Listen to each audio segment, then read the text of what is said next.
ये कहानी है एक गरीब मोची की जो एक छोटे से गांव में अपनी पत्नी के साथ रहता था।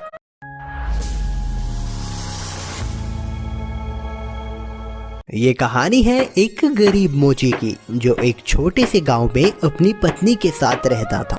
मोची के घर के हालात दिन पर दिन बिगड़ते जा रहे थे। घर में जो भी राशन था वो भी खत्म होता जा रहा था। ऐसे ही एक दिन मोची ने अपनी पत्नी से कहा, अब मुझे और यहाँ नहीं रहना। यहाँ ना तो कोई कमाई हो पा रही है और ना ही कोई काम मिलता है। अरे पड़ोस का गांव बहुत बड़ा है, अब मैं वहाँ जाकर अपना मोचीगिरी का काम करूँगा। कुछ दिन घर से दूर रह लूँगा, कम से कम घर का खर्चा चलाने लायक कमाई तो हो जाएगी वहाँ। क्यों, वहाँ के लोगों के जूते चप्पल ज्यादा टूटे हैं क्या, जो आपको वहाँ जाकर ही मोचीगिरी करनी है? अरे अपनी जन्मभूमि में रहकर तो सिक्के कमाए नहीं जाते, पराए गांव जाकर कमाएंगे ये पैसे। अगले दिन सुबह सुबह मोची चुपचाप अपने जूते चप्पल ठीक करने का सामान उठाकर दूसरे गांव की ओर निकल पड़ा। दोपहर होने तक वह पड़ोस के गांव माहुलबनी में पहुंच गया। हारा थका मोची जब माहुलबनी के बाजार में पहुंचा तो हैरान रह गया, क्योंकि वहां तो पहले से ही काफी मोची अपनी दुकान लगाए बैठे थे। अरे यहाँ तो पहले से ही इतने मोची अपनी दुकान लगाए बैठे हैं। ऐसे में मुझ अनजान मोची के पास ग्राहक कैसे आएगा? लगता है यहाँ से भी खाली हाथ ही जाना पड़ेगा मुझे। नहीं, खाली हाथ घर भी तो नहीं जा सकता। तभी मोची को ग्राहकों को अपने पास बुलाने की एक युक्ति सूझी। उसने अपनी दुकान लगाई और उस पर एक बोर्ड लगाकर बड़े बड़े शब्दों में लिख दिया, जूतों का अस्पताल। हमारे यहाँ जूतों का इलाज किया जाता है। नए जूते बनवा लो, नए जूते बनवा लो, या अपने पुराने जूते बिल्कुल नए जूतों की तरह बनवा लो। लोगों ने जब ये सब देखा तो उन्हें कुछ नया देखने को मिला। नए जूते बनवा लो, नए जूते बनवा लो, या अपने पुराने जूते बिल्कुल नए जूतों की तरह बनवा लो। जूतों का अस्पताल? अरे भाई मोची, जरा मेरे इन जूतों का इलाज तो करो। हाँ जी सेठ जी, अभी किए देता हूँ। मोची अपने छोटे से अस्पताल पर बैठकर सेठ के जूतों का इलाज करने लगा। ये लीजिए, अब आपका जूता बिल्कुल स्वस्थ है। अरे भाई वाह, कितना हुआ इसके इलाज का खर्च? बस साहब, सिर्फ एक तांबे का सिक्का। लो ये लो। ऐसे ही दूसरा ग्राहक मोची के अस्पताल में अपने जूतों का इलाज कराने आया। मोची ने जूतों का इलाज किया, पैसे लिए और बाकी ग्राहकों का इंतजार करने लगा। आज तो मैंने बहुत पैसे कमा लिए हैं। अगर मैं ऐसे ही काम करता रहा तो बहुत पैसे जमा कर लूंगा और एक घोड़ा खरीदूंगा। उसने बहुत मेहनत से काम किया और कुछ ही दिनों में 4 सोने के सिक्के जमा कर लिए। उनमें से उसने 2 सोने के सिक्कों के बदले एक व्यापारी से एक घोड़ा खरीदा और घर लौटने का फैसला किया। अगले दिन उसने अपना सारा सामान बांधा और घर के लिए निकल पड़ा। अपने रास्ते में उसे एक घने जंगल से गुजरना पड़ा, जहां उसने डाकुओं का एक झुंड देखा। हे भगवान, ये तो डकैत लगते हैं। ये डकैत मेरा सारा पैसा ले जाएंगे और मैं एक बार फिर से गरीब बन जाऊंगा। अब मैं क्या करूं? मोची बहुत चतुर था। उसने हिम्मत नहीं हारी और उसने एक योजना बनाई। उसने एक सोने का सिक्का घोड़े के गले में बांध दिया और आगे चला। चोरों ने उसे पकड़ लिया। अरे ओ, फटाफट अपना सारा पैसा निकालो, चलो जल्दी करो। देखो, मैं एक गरीब मोची हूँ, मेरे पास इस घोड़े के सिवाय और कुछ नहीं है। कृपया मुझे जाने दो डाकू भाई। जैसे ही उसने ये सुना, घोड़ा रेका और उसके गले से वो सोने का सिक्का नीचे जमीन पे गिर गया। अच्छा मक्कार झूठे, हमसे झूठ बोलने की तेरी हिम्मत कैसे हुई? अगर तेरे पास कुछ नहीं था तो ये सोने का सिक्का तेरे पास कहाँ से आया? रुकिए, अभी मैं आपको सब सच बताता हूँ। दरअसल ये घोड़ा सोना उत्पन्न करता है, इसी वजह से मुझे सारे पैसे मिलते हैं। ठीक है, ये घोड़ा तुझे हमें देना होगा, हम तभी तुझे यहाँ से जिंदा जाने देंगे। नहीं, बिल्कुल भी नहीं। अगर मैं इसे तुम्हें दे दूंगा तो मेरे पास कुछ भी नहीं बचेगा। चलो, हम तुम्हें इसके बदले 50 सोने के सिक्के देंगे। ठीक है, पर एक बात का ध्यान रखना कि बारी बारी से अपने साथ इस घोड़े को रखना, वरना आखिर में तुम सब पैसे के लिए लड़ते ही रह जाओगे। मोची ने घोड़ा बेच दिया और घर लौट आया। वो बहुत खुश था कि उसे सोने के सिक्के मिले थे। इस पैसे से उसने अपने ही गांव में थोड़ी सी जमीन खरीदी। इस बीच डकैत भी घोड़े को लेकर अपने अड्डे पर पहुंच गए। वहां डकैतों के सरदार ने अपने आदमियों से कहा, इस गिरोह का सरगना होने के नाते इस घोड़े को सबसे पहले मैं रखूंगा। उन सब ने अपने सरदार की बात मानी और उस रात सरदार अपने अड्डे पर उस घोड़े के साथ सोया। अगली सुबह जब वो उठा तो उसने देखा कि वहाँ अस्तबल में कुछ भी नहीं था। उसने पूरा अस्तबल सही से देखा पर उसे कुछ नहीं मिला। वो जान गया कि इस मोची ने उसे बेवकूफ बनाया है। इस बीच एक और डकैत वहाँ आया। सरदार, आपको सोना मिला? हमें भी बताइए कि कितने सोने के सिक्के घोड़े ने उत्पन्न किए। तुम खुद ही ये पता लगा लोगे जब आज रात तुम खुद ही इस घोड़े को रखोगे। सरदार ने किसी से कुछ नहीं कहा क्योंकि वह अपने आप को बेवकूफ साबित नहीं होने देना चाहता था। एक एक करके सभी डकैतों ने घोड़े को अपने साथ रखा पर उनमें से किसी को कुछ नहीं मिला। वे सब समझ गए कि उन्हें बेवकूफ बनाया गया है।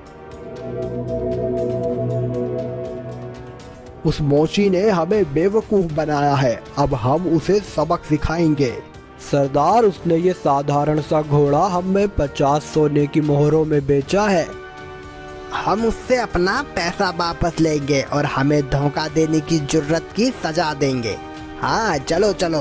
वे सब के सब मोची के घर की तरफ निकल पड़े। मोची अपने खेतों में काम कर रहा था। उसने सभी डकैतों को अपने घर की तरफ आते हुए देख लिया। मोची जल्दी से अपने घर में गया और अपनी पत्नी से बोला, अरे भाग्यवान, मेरी बात ध्यान से सुनो।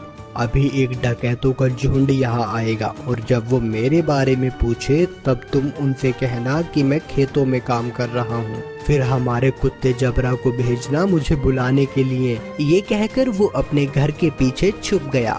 कुछ देर के बाद चोर वहाँ आ पहुँचे। वो मोची कहाँ है? बुलाओ उसे, हम उससे बात करना चाहते हैं।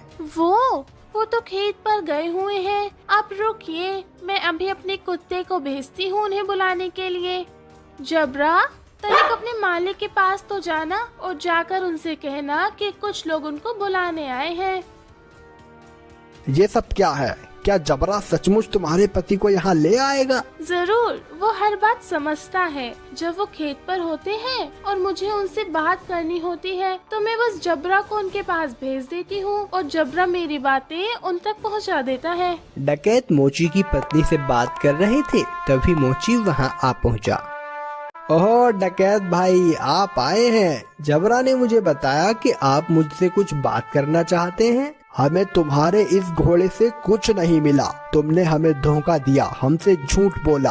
अरे आप कैसी बात कर रहे हैं? मुझे लगता है आपको कुछ तो गलत फहमी हुई है। आज जो कुछ भी मेरे पास है सब कुछ उस घोड़े की बदौलत ही है। अच्छा चलो ठीक है, हम तुम पर एक बार और विश्वास करते हैं, पर उसके बदले तुम्हें हमें ये कुत्ता भी बेचना होगा। अरे नहीं, बिल्कुल भी नहीं, मैं इस कुत्ते को तुम्हें नहीं बेच सकता। अरे चलो, हम इसके लिए तुम्हें 40 सोने के सिक्के देंगे। थोड़ा इनकार करने के बाद मोची सहमत हो गया कुत्ता बेचने के लिए। चोरों ने जबरा को लिया और चले गए। जब सभी डकैत अपने अड्डे पर पहुंचे तो सरदार ने ऐलान किया कि वो पहला होगा जो कुत्ते को अपने पास रखेगा। बाकी डकैतों ने उसकी आज्ञा मानी और चले गए। सरदार ने अपने बेटे श्याम को बुलाया। सुनो श्याम, मैं अब काम पर जा रहा हूँ। अगर मेरी जरूरत पड़े तो इस कुत्ते को मुझे बुलाने के लिए भेज देना। जैसा आप कहो पिताजी। कुछ देर बाद एक डकैत को अपने सरदार से एक काम आन पड़ा। उसने श्याम के पास आकर सरदार को बुलाने के लिए कहा, आप रुकिए, मैं तुरंत उन्हें बुलावा भेजता हूँ। जबरा, जा और जाकर पिताजी से कहना कि कोई वहाँ आया है उनसे मिलने।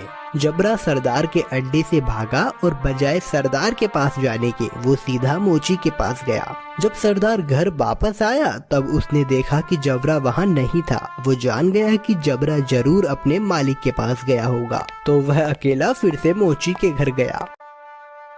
सुनो, क्या जबरा तुम्हारे पास आया हुआ है? हाँ, वो यहाँ आया है। मेरे ख्याल से उसे जरूर मेरी याद आ रही होगी। मेरी मानिए तो उसे थोड़ा सा समय दीजिए, अंत में वो आपको अपना मालिक स्वीकार करने ही लगेगा। सरदार जबरा को वापस ले गया और उसने अगले दिन उसे अपने साथी को दे दिया। जबरा सारे डकैतों के साथ एक एक करके रहा, पर वह हर दिन मोची के पास वापस लौट आता। सबने ये जान लिया कि एक बार फिर से मोची ने उनका बेवकूफ बनाया है। उन सब ने विचार विमर्श किया। इस बार हम बेवकूफ नहीं बनेंगे, मैं उस मोची को अब सबक सिखाऊंगा।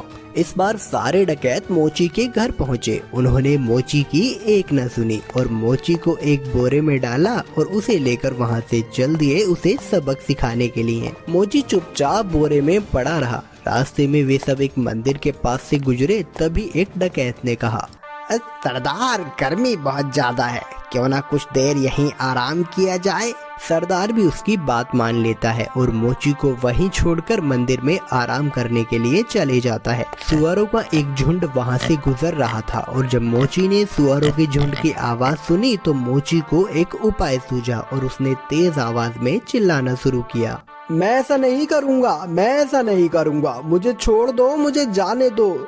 सुअरों के मालिक ने उसकी आवाज सुनी और वो उसकी ओर आया।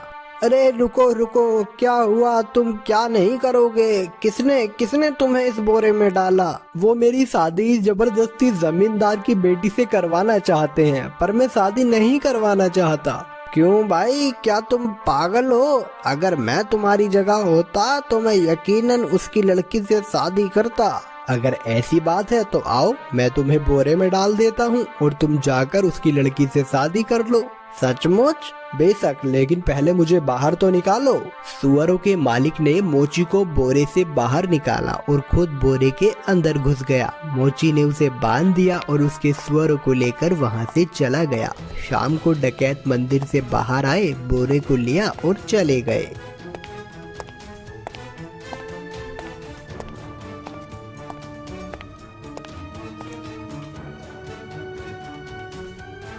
क्यों ना इस मोची को हम यहाँ इस कीचड़ में फेंक दें, ये इसे अच्छा सबक मिल जाएगा।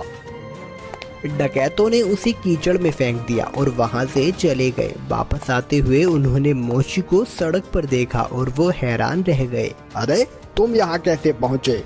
डकैत भाई, उस कीचड़ के नीचे एक जादू स्थान था और वहाँ बहुत सारा सोना था और बहुत सारे सुअर उस सोने की रखवाली किया करते थे। मैं इन सुअरों की मदद से वहाँ से वापस आया और कुछ सोना भी अपने लिए लेकर आया हूँ। अब फिर से वहीं जा रहा हूँ। अरे सुनो, हमें तुम उस जादुई स्थान पर ले चलो और खबरदार, तुम वहाँ रखे सोने को अब हाथ भी नहीं लगाओगे।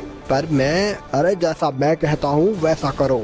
ठीक है, अगर तुम जोर देते हो तो। डकैतों का झुंड उस कीचड़ के पास आ पहुंचा और एक एक करके कीचड़ में कूद गया, लेकिन किसी के हाथ कुछ न लग सका और इस तरह फिर एक बार मोची ने अपनी चतुराई से अपनी जान बचा ली।